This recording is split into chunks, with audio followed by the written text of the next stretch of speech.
나일강이 이 피가 되어서 7일 동안 이어졌었죠. 그리고 이집트의 많은 사람들은 땅을 파서 물을 얻는 것 외에는 다른 방법이 없었습니다.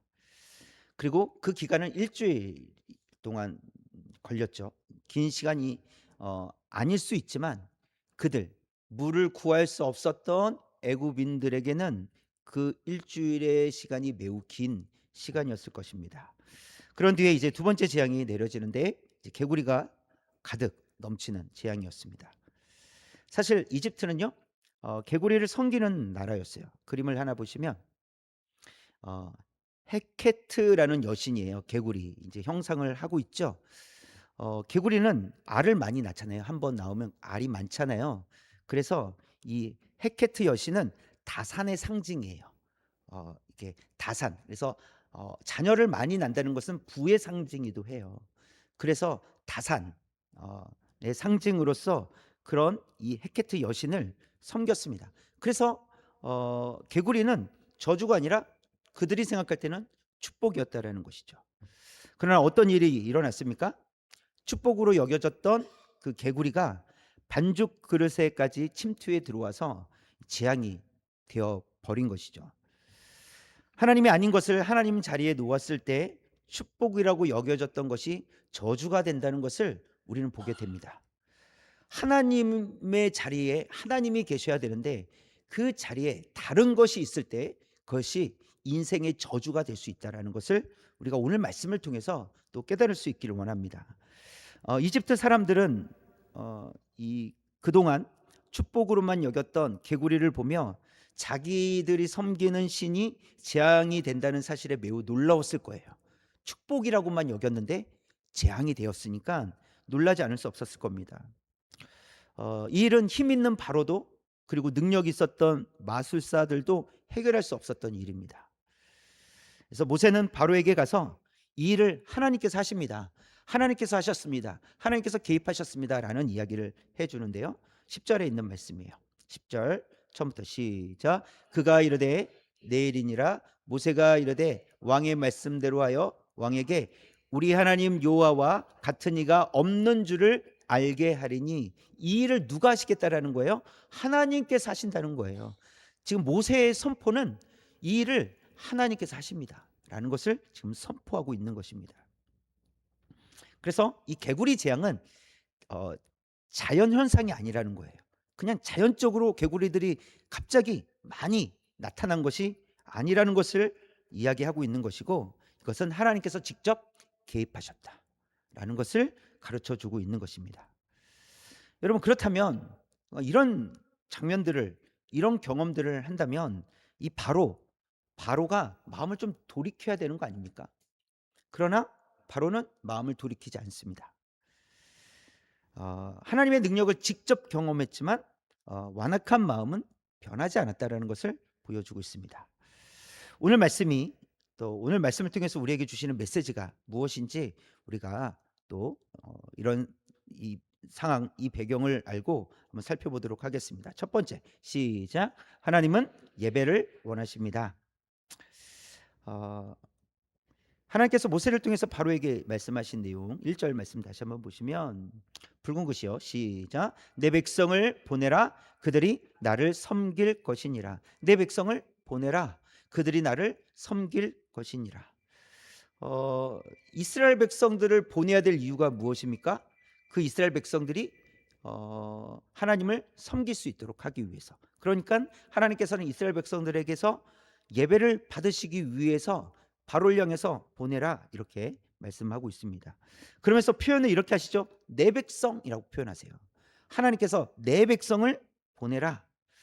그러니까 지금 바로는 자기 백성도 아닌데 붙잡고 있는 거예요. 이해가 되시죠? 자기 백성도 아닌데 마치 자기 백성인 것처럼 이스라엘 백성들을 붙잡고 있는 것이 바로의 모습이라는 것이죠. 그래서 하나님께서 말씀하시기를 네 백성이 아니고 내 백성이다라고 하나님께서 말씀하세요. 어, 하나님께서 우리를 향해서도 똑같이 말씀하실 거예요. 우리를 향해서 내 자녀다. 나의 자녀다. 이렇게 우리를 향해서도 말씀하실 거예요. 그리고 사탄을 향해서 너의 자녀가 아니다. 너의 백성이 아니다. 내 백성이다. 내 자녀다. 건들지 마. 이렇게 하나님께서 하신다는 것이죠. 어, 더 중요한 메시지는 무엇이냐면 내 백성 이스라엘에게서 내가 예배를 받겠다. 이런 메시지예요. 하나님께서는 예배를 받기 원하신다는 거예요. 이스라엘 백성들을 왜 애굽에서 꺼내시려고 하시는 거예요? 그들을 통해서 예배를 받으시기 위해서 그들을 꺼내신다는 거예요. 그들을 통해서 하나님 영광 받으시기 원하신다는 것이죠. 그래서 하나님은 모세를 통해서 말씀하시는 거예요. 그들이 나를 섬길 것이니라. 하나님을 섬긴다는 것은 하나님께 예배드리는 백성이 된다는 거예요. 하나님께 영광 올려드리는 백성이 된다는 것이고 하나님의 다스림을 받는 백성이 된다는 것을 의미하는 거예요. 오직 하나님의 말씀대로 사는 백성을 의미합니다. 그들이 나를 섬길 것이니라. 그래서 이 출애굽기는요, 이 출애굽기의 말씀은 결국 섬기는 대상이 바뀌는 거예요. 바로를 섬겼던 이스라엘 백성들이 이제는 누구를 섬기게 되는 겁니까? 여호와 하나님을 섬기게 되는 거예요. 그래서 출애굽기의 이야기는 곧 주인이 바뀌는 이야기인 것이죠. 섬기는 대상이 바뀌는 이야기가 바로 출애굽기의 말씀입니다. 그러나 바로는 마음이 완강해서 하나님의 이 말씀을 따르지 않았습니다. 그 결과가 무엇이었습니까? 두 번째 재앙이 개구리로 가득 채워지는 것이었어요. 온 땅에 개구리로 가득 채워지는 것이었어요. 정치적 공간에서부터, 그러니까 왕궁이죠. 왕궁에서부터 침실과 침상에 있는 사적인 공간에게까지, 그리고 생존의 공간인 화덕과 반죽 그릇에까지 개구리가 막 펄쩍펄쩍 뛰어다니는 거예요. 거기 막 붙어 있는 거예요. 거기다 밥을 어떻게 해 먹습니까? 그렇죠? 그러니까 삶의 모든 영역에 개구리로 뒤덮이게 되었다라는 것을 보여주고 있습니다. 여러분, 하나님을 향하여 마음이 완강한 사람들의 모습이 바로 이와 같다라는 거예요. 하나님을 향해서 마음이 완강한 사람들, 그들은 하나님 없이 죄의 삶으로 이 가득 채워진 그런 인생이 될 수밖에 없다라는 것이죠.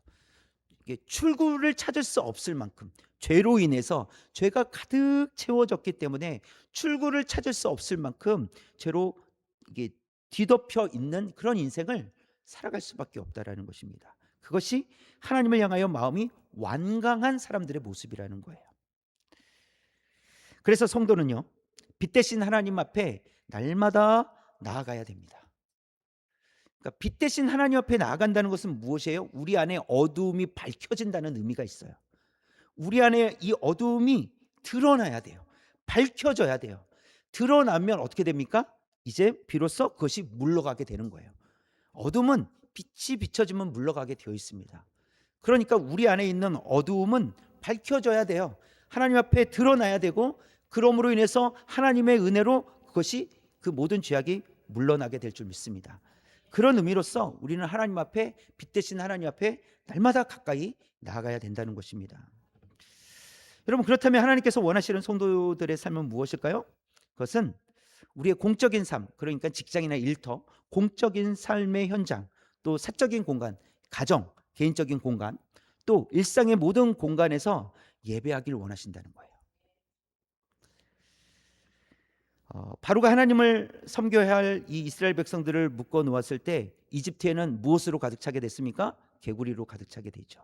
그렇죠? 그 자리를 개구리가 채우게 되는 것이죠. 만약 여러분, 성도가 이 공적인 자리, 우리의 공적인 자리, 일터, 또 사적인 자리, 가정이나 우리 개인적인 시간들, 또 일상에서 하나님을 예배하지 않는다면 그곳에 무엇으로 채워질까요? 하나님을 예배하는 곳으로 채워져야 되는데 하나님을 예배하지 않으면 그곳이 무엇으로 채워질까요? 다른 우상들로 채워집니다. 근데 우상이라는 것이 어떤 불교나 뭐 이슬람교나 어떤 다른 신을 믿는 게 우상이 아니에요. 우상은 마음을 빼앗기는 게 우상이에요. 우리가 어떤 것에 마음을 빼앗겼다면 그것이 우리의 우상이 된다는 것이죠.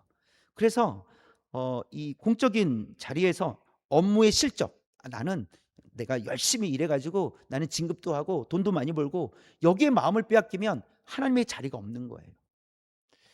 개인적인 취미, 개인적인 사적인 공간에서도 내가 취미 생활에 너무 바쁜 거예요. 다른 걸 할 수 없을 만큼 내가 좋아하는 그 일을 해야 되는 것이죠. 그러면 그것이 우상이 될 수 있다라는 거예요. 관계에도 마찬가지입니다. 사람을 좋아하는 건 나쁜 건 아니지만 사람이 약간 중독성을 갖는 거예요. 내가 사람을 안 만나면 너무 힘들고 사람을 반드시 만나야 되고 사람을 의지해야 되고 그 사람을 위해서 기쁨을 얻고, 이것도 우상이 될 수 있습니다. 동호회 활동이나 이런 것도 다 마찬가지죠. 이것이 위험한 것은, 그러니까 위험할 수 있는 단계까지 갈 수 있는 것은 우리의 마음을 빼앗아 갈 수 있기 때문에 그래요. 그러니까 나쁘다고 말하는 것이 아니라 그것의 마음을 빼앗겼을 때 그것이 우리에게 우상이 될 수 있다는 것을 기억해야 됩니다. 그런데 우상이 되기까지 왜 그렇게 갈 수 있느냐? 우리의 삶에 하나님을 예배하지 않기 때문에 그래요. 우리의 삶의 현장에, 삶의 공간에 하나님을 예배하지 않고 있기 때문에 마음을 다른 곳에 빼앗기기 시작을 한다는 것이죠. 그래서 하나님은 우리 삶의 모든 공간을 당신의 은혜로, 하나님의 은혜로 채우길 원하십니다. 그 말은 하나님께서 우리에게 은혜를 베풀어 주고 싶으시다라는 거예요. 하나님께서 우리에게 은혜를 베풀어 주고 싶으신데, 그러면 우리가 어떻게 해야 됩니까? 그 은혜를 받기 위해서는 하나님께 나아가는 것이죠. 그것이 예배라는 거예요. 하나님께 나아가는 것이 예배입니다. 그래서 하나님께서 우리에게 원하시는 것은 하나님의 통치를 받고 하나님의 통치를 인정하며 살아가는 삶의 예배라는 거예요. 여러분, 삶의 예배는 하나님의 통치를 인정하는 거예요. 그래서 하나님께서 지금 나에게 말씀하시는 대로 난 순종하겠습니다. 이것이 삶의 예배예요. 성경책을 펴놓고 찬송가 하나 부르고 말씀을 읽고 묵상하는 것이 예배가 아니라 하나님의 말씀을 듣겠다고 하는 순종의 마음을 가지고 살아가는 것, 이것이 삶의 예배입니다. 하나님이 나의 주인이시라는 것을 알고 살아가는 것, 이것이 삶의 예배라는 거예요. 이런 삶의 예배가 사라지면 그 자리, 하나님을 주인으로 모셨던 그 자리에 다른 것들이 들어가기 시작을 하면 우리는 점점 어둠 속으로 갈 수밖에 없다라는 것이죠. 여러분, 우리가 기억해야 될 것은 우리는 하나님의 자녀로서 어디에 있든지 어디를 가든지 하나님께로부터 보냄을 받은 성도, 자녀라는 사실을 기억해야 됩니다. 우리가 어디를 가든지 하나님께서 우리를 그곳에 보내셨다라는 정체성이 있어야 돼요. 하나님 나를 이곳에 보내셨습니다. 억지로 끌려간 것이 아니라 하나님께서 보내신 것이죠. 새벽에 이 창세기 이 요셉 부분을 우리가 말씀 묵상하고 있는데, 요셉은 형들에 의해서 종으로 팔려가게 됐습니다. 그런데 생각을 해보십시오. 팔려간 겁니까? 하나님께서 보내신 것입니까? 팔려간 거잖아요. 현실이 그렇다라는 거예요. 팔려갔습니다. 그러나 요셉은 나중에 이렇게 고백합니다. 하나님께서 나를 이곳에 먼저 보내셨습니다. 이것이 믿음의 고백이에요. 그런데 그때는 잘 모를 수 있어요. 그때는 내가 보냄을 받은 것이 아니라 팔림을 당했기 때문에. 그러나 우리가 기억해야 될 것은 우리가 하나님의 자녀로서 어디를 가든지 어디에 있든지 우리를 하나님께서 보내셨다라는 이 정체성이 우리에게 필요하다는 것입니다. 그래서 우리가 하나님께서 보냄받은, 하나님께로부터 보냄받은 직장과 일터, 또 보냄받은 가정, 또 보냄받은 일상의 생활에서 하나님의 말씀이 우리를 이끌어 가시도록 살아내는 그런 성도가 될 수 있기를 원합니다. 그러니까 하나님의 다스림을 받는 것이죠. 하나님이 나의 주인 되심을 인정하는 거예요. 하나님께서 나에게 말씀하신다는 것을 인정하는 거예요. 이것이 삶의 예배고, 나는 어디를 가든지 어디에 있든지 이 삶의 예배를 반드시 하나님 앞에 드리겠습니다. 다른 것을 하나님의 자리에 놓지 않겠습니다 라고 고백할 수 있는 저와 여러분 되시기를 주님의 이름으로 축원합니다. 두 번째, 시작. 왜 우리는 예배하지 못합니까? 스스로를 속이기 때문입니다. 바로의 마음은 완강했습니다. 그렇게 성경은 기록을 하고 있어요. 이 완강한 바로는 스스로 자신을 속이는 거예요. 세 가지를 한번 볼 텐데요. 첫 번째, 뭐라고 되어 있습니까? 별거 아니라는 생각. 별거 아니야, 이런 생각이라는 것이죠.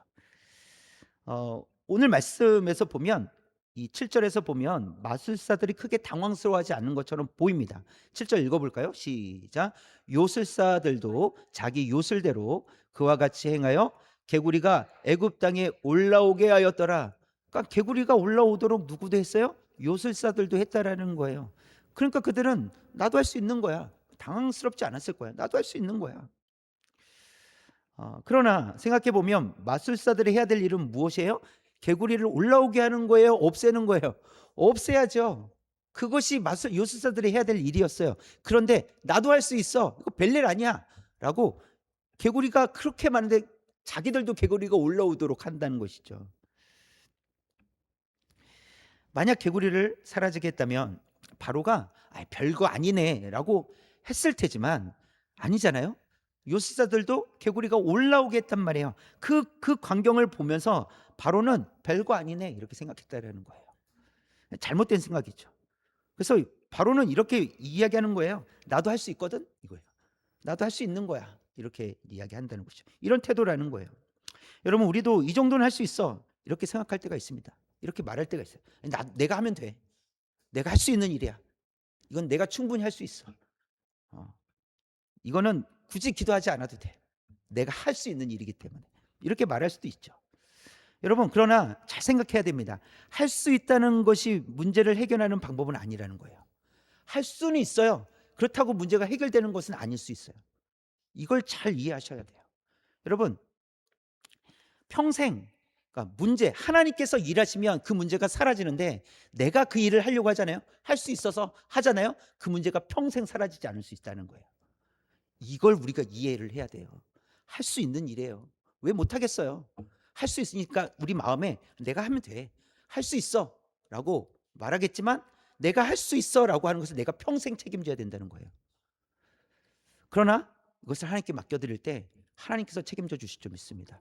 그러니까 이것은 하나님께서 해결해 주시는 거예요. 내가 책임질 필요가 없는 것이죠. 그래서 우리는 하나님 앞에 드려야 되는 거예요. 하나님 앞에 나가야 된다는 것이죠. 그래서 여러분 별것 아닌 것처럼 보이는 문제도 하나님께 맡겨드릴 때 짐을 덜게 될 줄 믿습니다. 그러니까 하나님께 맡겨드리는 거예요. 마치 내가 할 수 있는 것처럼 이 정도는 내가 할 수 있어. 할 수 있죠. 맞아요. 할 수 있어요. 했어요. 근데 그 일은 사라지지 않습니다. 또 해야 돼요. 또 해야 되는 거예요. 근데 또 하려고 할 때 여러분 마음이 기쁨이 사라진다는 거예요. 왜요? 내가 하는 거니까. 그런데 하나님을 위해서 하나님이 원하시는 일이라고 알게 된다면 그 일은 기쁨으로 할 수 있는 거예요. 이게 다른 것이죠. 내가 할 수 있는 것이 아니라 하나님께서 나를 통해서 하고 계시다라는 것을 깨닫게 될 때 기쁨으로 감당하게 될 줄 믿습니다. 그래서 별것 아니라고 생각되는 일도 하나님께 맡겨드리는 것이 필요하다라는 것입니다. 그러나 바로는 별거 아니다 이렇게 생각한 거죠. 두 번째 시작. 내일로 미루겠다는 생각. 8절 말씀 볼까요? 붉은 글씨 이어서 시작. 바로가 모세와 아론을 불러 이르되 개구리를 떠나게 하라. 이제 바로도 도저히 안 되겠는 거예요. 개구리가 너무 많으니까 어디든지 개구리가 있으니까 또 개구리가 다 살아 있겠습니까? 어떤 개구리는 죽어 있는 개구리도 있겠죠. 벌써부터 개구리들이 많이 있고 살아는 있지만 악취도 나기 시작을 했을 거예요. 냄새도 많이 났을 거예요. 이제 견디다 못하니까 어떻게 합니까? 모세와 아론을 불러드립니다. 불러드리고 뭐라고 얘기합니까? 개구리를 떠나게 하라. 제발 이 개구리 이제 좀 치워달라 이거예요. 아니 요술사들에게 얘기하면 되는 거잖아요. 그런데 요술사들은 할 수 없는 일이었다라는 거예요. 개구리를 올라오게는 할 수 있었지만 개구리가 떠나가게는 할 수 없었다라는 것을 보여줍니다. 그래서 모세와 아론을 불러들인 것이죠. 그러나 바로가 정신 차린 걸까요? 그렇지 않습니다. 모세는 이제 바로가 불러들여서 이제 이야기를 하니까 그러면 언제 이 개구리를 다 나일강에만 있도록 하면 좋겠습니까? 라고 물어봅니다. 그래서 바로가 대답을 하죠. 내일이라. 10절 말씀 볼까요? 붉은 글씨 시작. 그가 이르되 내일이니라. 내일 이 개구리가 사라지게 해달라 라고 얘기하는 것입니다. 지금 괴롭잖아요. 그러면 오늘이라도 당장 지금이라고 하면 얼마나 좋습니까? 그런데 왜 이 바로는 왜 내일이라고 했을까요? 이 신학자들은 이런 이제 연구를 하면서 이런 몇 가지를 이제 이야기를 하는데요. 혹시나 이제 바로의 마음에는 혹시나 내가 오늘 방법을 찾을지도 몰라라는 생각이 있었다라는 이 교만함이 있었다라는 것이죠. 또 이런 거예요. 모세가 원하는 시간에 사라지는 것이 아니라 내가 원하는 시간에 사라져야 된다는 거예요. 그러니까 모세가 원하는 시간에 사라져야 된다면 속임수가 있을 수 있잖아요. 그럼 못 믿는 거예요. 그러니까 내가 원하는 시간을 제시하는 것이죠. 또 하나는 은근히 개구리가 자연적으로 좀 없어졌으면 좋겠다 이런 마음을. 그러나 히브리서에서 보면 바로의 마음이 어떤 것인지를 우리에게 가르쳐 주는데요. 바로의 이야기는 아니지만 바로의 그 마음 상태를 보여주는 거예요. 한번 볼까요? 3장 15절 시작. 성경에 일렀으되 오늘 너희가 그의 음성을 듣거든 경노하시게 하던 것 같이 너희 마음을 완강하게 하지 말라 하였으니, 너희 마음을 어떻게 하게 하지 말라? 완강하게 하지 말라. 이것이 문제라는 거예요. 그러니까 지금 바로의 마음이 완강했다라는 거예요. 그것이 문제라는 거예요. 어, 그것 때문에 바로는 내일로 미루겠다는 거예요. 아니야. 오늘 당장이 아니라 내일로 미루면서 혹시나 내가 방법을 찾을지 몰라. 내가 할 수 있을지도 몰라. 이런 것이죠. 그리고 너의 뜻대로가 아니라 내 뜻대로 돼야 돼. 내가 원하는 시간에 돼야 돼. 뭐 이런 마음이 있었던 것이죠. 그래서 이 바로는 어쨌든 그 일을, 지금 심각한 문제를 또 내일로 미루겠다. 어떤 이유에서든지 간에 내일로 미루겠다라고 생각을 했다라는 것입니다. 아니란 생각을 한 것이죠. 그리고 자기의 힘을 여전히 자기가 뭔가 해볼 수 있다라고 여겼던 바로의 모습을 보여주고 있습니다. 세 번째 볼까요? 세 번째 시작. 이제는 괜찮을 거라는 생각, 망각이라는 거예요. 망각. 다음날 모세는 기도했습니다. 개구리는 집과 마당과 밭에서부터 나와 죽었어요. 개구리들이, 수많은 개구들이 죽으니까 어떻게 되겠습니까?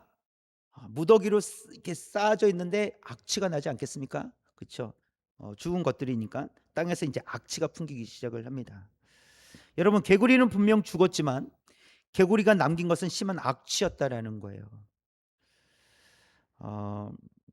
죄의 본성은 우리 힘으로 박멸할 수 없고, 죄가 머물다 간 자리에는 반드시 고통스러운 흔적이 남는다는 것입니다. 개구리는 죽었지만 악취를 남겼던 것처럼 죄가 머물다가 간 그 자리는 반드시 고통이 거기 있다라는 거예요. 우리를 고통스럽게 한다는 것이죠. 그렇게 죄는 심각한 악취를 풍긴다는 것입니다. 그래서 우리에게 죄를 버리라. 그래서 그 모양이라도 버리라. 죄는 그 모양이라도 버리라. 이렇게 말씀하시는 거예요. 그것이 악취를 내기 때문에, 우리 안에서 악취가 나게 하기 때문에 그 모양이라도 버리라. 이렇게 말씀하십니다. 개구리는 사라졌지만 바로의 마음의 악취는 사라지지 않았습니다. 15절 말씀 볼까요? 15절 붉은 글씨 시작. 바로가 숨을 쉴 수 있게 됨을 보았을 때 그의 마음을 완강하게. 언제 마음이 완강해졌어요?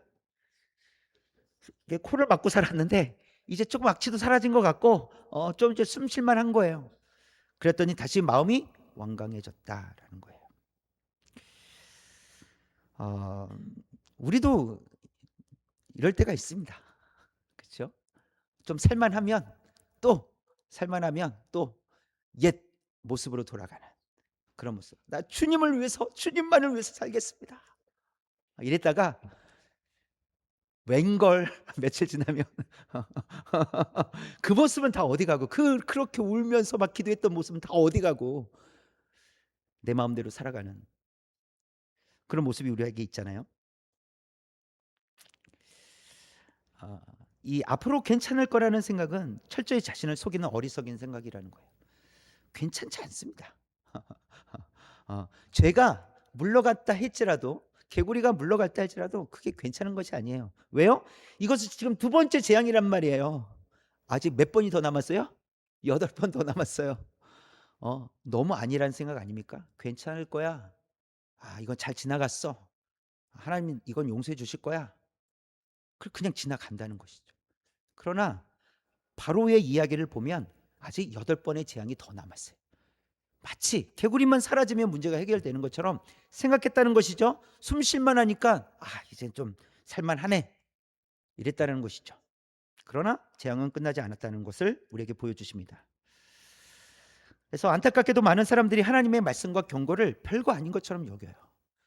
가볍게 여길 때가 많이 있다는 것입니다. 하나님의 은혜를 내일로 미루고 고통과 고난의 때를 망각하고 다시 악취나는 죄악을 가까이 둘 때가 우리에게 많이 있습니다. 사람들에게 많이 있어요. 금방 잊어버린다는 것이죠. 얼마 되지 않았는데 다시 그 죄의 모습으로 돌아가는 그런 연약함의 모습을 우리가 보게 된다는 것입니다. 여러분, 우리가 이렇게 되었을 때 문제는 무엇이냐면 우리의 삶의 예배가 방해받는다는 거예요. 이게 문제예요, 여러분. 우리는 약해서 그럴 수 있죠. 죄를 짓고 또 지을 수 있죠. 우리는 그럴 수밖에 없어요. 그러나 문제는 그것 때문에 우리가 하나님 앞에 나아가는 것을 방해받는 거예요. 하나님께 드릴 예배를 방해받게 되는 거예요. 문제는 거기에 있어요. 우리는 연약하지만 연약해서 넘어지기도 하고 부족해서 또 아유 부끄럽다라고 또 그렇게 그런 경험들을 하면서 우리 살아갈 수는 있지만 문제는 하나님과의 관계가 끊어져 버리고 하나님께 나아가는 시간을 방해받는 것이 가장 큰 문제라는 거예요. 그래서 우리는 망각하지 않아야 되겠습니다. 그래서 우리는 하나님의 은혜를 내일로 미루면 안 돼요. 오늘 받아야 된다고 생각해야 됩니다. 하나님 오늘 지금 당장 은혜를 베풀어 주옵소서. 내일로 미루면 안 됩니다. 또 다시 이 악취가 나는 죄악을 손으로 건드리지 않도록, 발로 밟지 않도록, 그 자리에 머물지 않도록 우리가 깨어 있어서 노력하는 거예요. 그리고 그것을 계속해서 반복적으로 노력하고 그리고 성숙해진 모습으로 그것을 점점점 멀리하고 그것이 없어도 기쁨으로 살아갈 수 있는 그런 성숙한 성도가 될 수 있기를 주님의 이름으로 축원합니다. 세 번째 볼까요? 시작. 아는 것으로는 충분하지 않고 돌이켜야 합니다. 바로는 분명 하나님께서 하신 일을 보았어요. 직접 목격을 했습니다. 그럼에도 조금만 숨 쉴 틈만 나면 마음이 완강해졌고 전혀 돌이키지 않는 그 바로의 모습을 보여줍니다. 하나님을 지식적으로 문자적으로 아는 것은 어려운 일이 아닙니다, 여러분. 그렇죠? 하나님의 말씀을 읽으면 어느 정도 이해를 해요. 그렇죠? 말씀 문자로 되어 있으니까 말씀을 읽고 그냥 이렇게 들으면 아 그렇구나 하고 이해를 할 수 있습니다. 지식적으로 그것을 그러니까 이해할 수 있는 것이죠. 그러나 성경은 하나님을 안다는 것이 지식이라고 말씀하시지 않습니다. 로마서 1장 21절 말씀 볼까요? 시작. 하나님을 알되 하나님을 영화롭게도 아니하며 감사하지도 아니하고 오히려 그 생각이 허망하여지며 미련한 마음이 어두워졌나니. 가장 앞에서 보면 하나님을 알되 이렇게 돼 있어요. 하나님을 아는데 근데 문제가 뭐예요? 하나님을 영화롭게도 아니하며 하나님께 영광 올려드리지 않는다는 거예요. 감사하지도 아니하고 감사를 잃어버린 거죠. 잃어버렸다라는 표현보다 하나님께 감사하지 않는다는 거예요. 감사가 뭔지를 모르는 것이죠. 왜 감사해야 돼요? 라고 말하는 것이죠. 그런데 하나님을 아는 거예요. 이상하지 않습니까? 이것은 지식의 문제를 얘기하는 것이 아닙니다. 지식을 얘기하는 것이 아니에요. 이것은 마음과 영적인 문제를 다루고 있는 말씀이에요. 우리의 마음을 다루고 있는 거예요. 그래서 우리의 마음이 완강하면 바로처럼 지금 하나님께서 하신 일을 지금 봤잖아요. 직접 경험했잖아요. 그렇죠? 피가 되고 그렇죠? 개구리가 튀어나오고 그리고 하나님께서 개구리를 제거해 주셨잖아요. 그걸 눈으로 봤잖아요. 지식적으로 알았잖아요. 그러면 돌이켜야 되는데 바로는 돌이키지 않는다는 것이죠. 그것은 지식의 문제가 아니라는 거예요. 경험하지 못해서가 아니라는 거예요. 그것은 마음의 문제다라고 가르쳐 주고 있습니다. 그래서 우리의 마음이 중요하다는 것이죠. 지식이 중요한 것이 아니라 마음이 중요해요. 그런데 물론 지식이 중요합니다. 지식이 전혀 중요하지 않은 것이 아니에요. 지식이 있어야 그 지식이 마음밭에 새겨지는 거예요. 이해되시죠? 그러니까 하나님의 말씀이 머리로 깨달아져 머리로 그것을 알게 되어야 습득이 되어야 그것을 우리가 소화시킬 수 있는 거 아니에요. 그래서 우리가 지식적으로도 하나님의 말씀을 알아야 되지만 중요한 것은 그러나 그것은 겉으로 하나님을 알 뿐이라는 거예요. 그래서 마음으로 하나님을 알아야 된다는 것이죠. 마음으로 깨달아야 된다는 것입니다.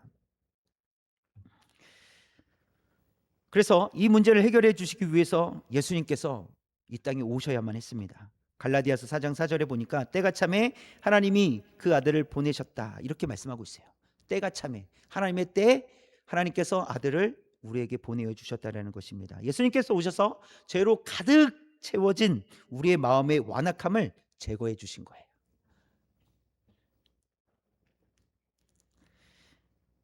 애굽의 요술사들은 이 개구리를 없애는 것이 아니라 개구리를 더 많아지게 했잖아요. 그렇죠? 문제를 만들어낼 수는 있어도 문제를 해결할 수 있는 능력은 없었다라는 거예요. 여러분, 우리는 문제를 만들어낼 수 있는 능력은 많은데 문제를 해결할 수 있는 능력은 없어요. 사고 치는 능력은 있는데 사고를 수습할 수 있는 능력이 부족해요. 그러나 하나님께서는 모세를 통해 개구리를 나일강에 모으게 하셨습니다. 또 죽은 개구리로 인하여 악취는 나긴 했지만 개구리를 제거해 주셨어요. 하나님께서 하십니다. 하나님께서 이루어 가십니다. 하나님께서는 모세의 기도를 사용하셔서 개구리를 그렇게 제거해 주셨습니다. 이와 같은 일은 예수님께서 이 땅에 오셨을 때에도 일어났죠. 예수님께서 십자가로 죄의 권세를 다 죽이셨다라는 거예요. 그래서 우리가 살아난 것이죠. 여전히 악취, 냄새는 나요. 왜요? 우리 안에 죄가 여전히 죄의 습성이 있기 때문에, 죄성이 있기 때문에 우리 삶 속에는 죄가 떠나질 않습니다. 죄의 악취는 남아 있어요. 그러나 죄를 다 죽이셨다라는 거죠. 악취가 나는 것은 우리가 우리의 마음을 다 빼앗겼기 때문이 아니라 그 개구리가 죽어서 내는 악취처럼 죄가 내는 악취가 있다라는 거예요. 그 악취는 우리가 제거할 수 없겠지만 그러나 그 악취도 영원하지 않다라는 것이죠. 그 악취는 언제 사라집니까? 예수님께서 다시 오실 때 그 악취도 사라지게 될 줄 믿습니다. 여러분, 우리는 예수님 안에 있으면 새로운 피조물입니다. 우리는 새롭게 되었습니다. 진정한 안다라는 것은 예수님 안에 있을 때 얻을 수 있는 거예요. 예수님 안에서 우리는 참 지식을 얻을 수 있습니다. 그래서 우리는 예수님께로 돌이키는 성도가 되어야 됩니다. 지식적으로 아는 것이 아니라 돌이키는 성도가 되어야 된다는 것이죠. 그렇다면 여러분, 돌이킨다는 것은 무엇일까요? 삶으로 살아낸다는 거예요. 이게 돌이킴이에요. 삶으로 살아내는 거예요. 여러분, 사람의 마음을 어떻게 보여줄 수 있어요? 행동으로 보여줄 수 있는 거예요. 말로는요, 말할 수 있어요. 근데 그 말은 진짠지 가짠지 알 수가 없어요. 언제 진짜인지를 알아요? 행동으로 보여줄 때 진짜인 줄 알아요. 내가 여러분 사랑해서 여러분에게 용돈을 드리겠습니다 하고 안 주는 거예요.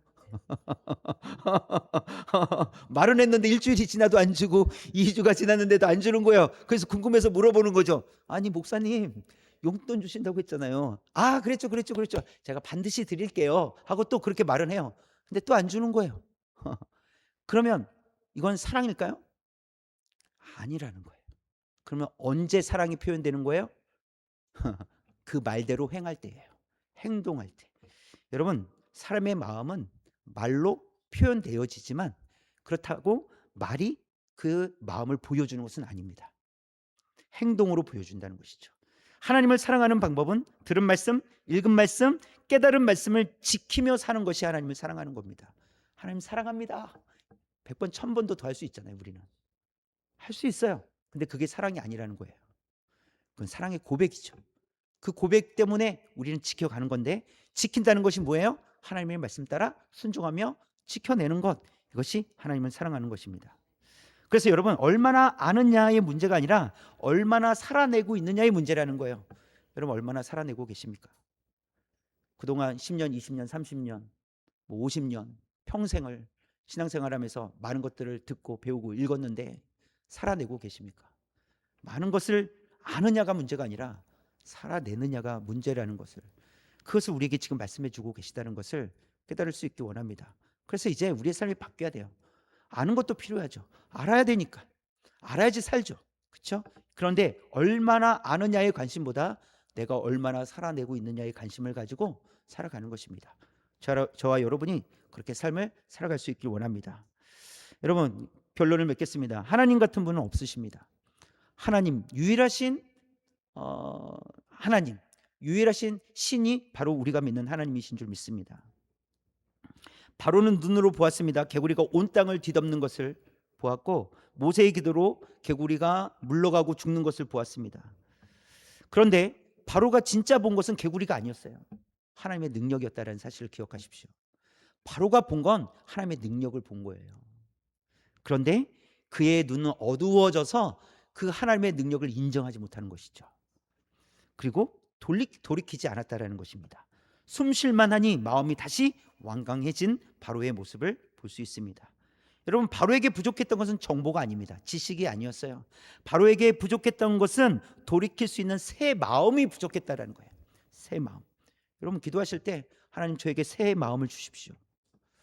옛 마음이 아니라 새 마음을 주셔서 하나님의 말씀을 따라 살아가는 하나님의 자녀가 되게 해주십시오. 그 새 마음을 얻을 수 있는 유일한 방법은 오직 예수 그리스도의 십자가의 사랑뿐입니다. 오직 예수 그리스도의 사랑, 그 십자가의 사랑으로 인해서 우리는 새 마음을 얻을 수 있게 되었습니다. 그분을 누가 보내주셨어요? 하나님께서 우리가 죄인 되었을 때 우리를 사랑하셔서 보내주신 거예요. 하나님 같은 분이 없으신 줄 믿습니다. 어떻게 죄인을 사랑합니까? 죽일 죄인, 죽어야 될 죄인을 어떻게 사랑하겠냐고요. 근데 하나님은 우리를 그렇게 사랑하셨습니다.